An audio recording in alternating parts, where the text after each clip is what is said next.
Okay, so thanks very much. We're going to get started. Thanks to the generosity of the Russell Sage Foundation and the Alfred P. Sloan Foundation, I'm very pleased to talk to you today about collecting digital trace data.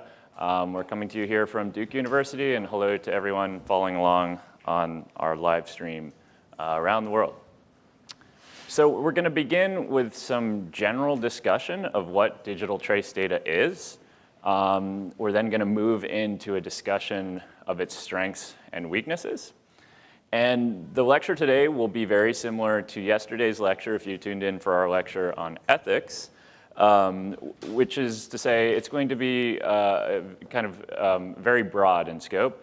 And then we're going to get into the nitty-gritty. So once we get into the mid to late morning, we'll be working through code together to learn how to do things like screen scraping, browser automation, and by the end of the morning, we'll be laying out the groundwork to help you understand how to build apps and bots for social science research.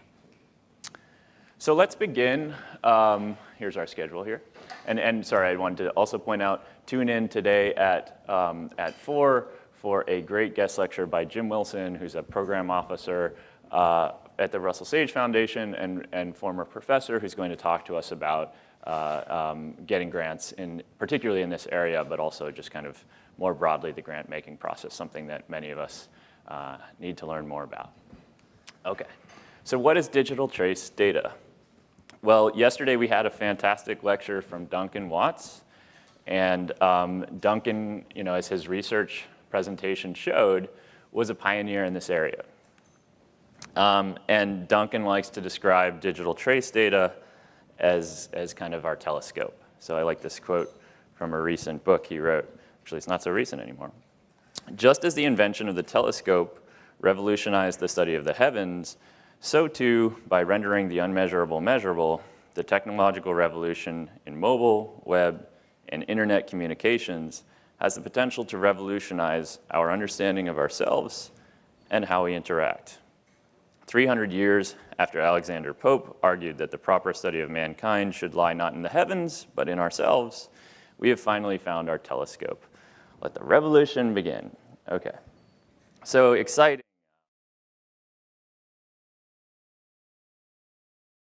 To have a reckoning with these data.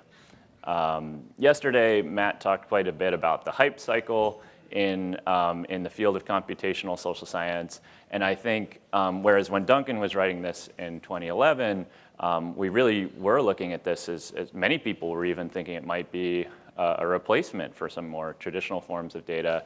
And a kind of persistent theme that will come up today is that these data probably in and of themselves aren't going to solve most of our most pressing theoretical concerns. But when combined with other sources of data, like survey data, in the form of, say, an app, we can really reach that plateau of productivity that Matt was talking about yesterday. So let's talk about some examples of digital trace data. Perhaps the most obvious one is social media sites, Facebook, Twitter, Instagram, whatever the kids are using today. Web search data, right? These digital traces of human behavior that we leave all over the internet. Some people still blog, I guess. So blogs, other internet forums, and also importantly, non-internet data.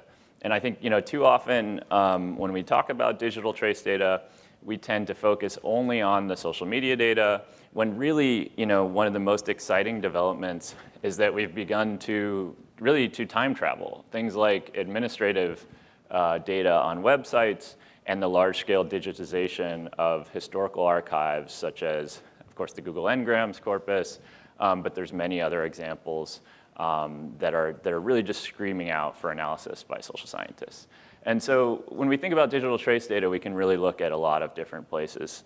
And tomorrow, when we talk about text analysis, we'll talk about how to turn these unstructured data into clean, square data frames that we can analyze. But today, we're going to focus mostly on just getting these data. So an example of these data, this is a nice visual that was produced by Michael Macy and collaborators, where this paper, which was published in Science many years ago, visualizes the network of cell phones in Britain. And these kind of early, this is a very popular map produced by a Facebook data scientist some years ago.